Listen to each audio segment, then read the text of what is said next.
Buckle up and get ready to adventure through the remote wilderness of Chichagof Island. Board a 14-passenger van for a scenic drive around the island over former logging roads. Chichagof Island, home to icy Strait Point, is known to the Indigenous Tlingit people as the Bay of Bears, thanks to its rich salmon runs. 6 major salmon streams come alive during spawning season, attracting an array of wildlife eager to feast on the plentiful fish.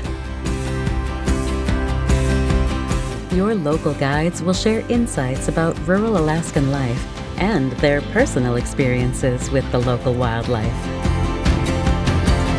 Keep your eyes peeled for wildlife and don't miss this chance to venture off the beaten path.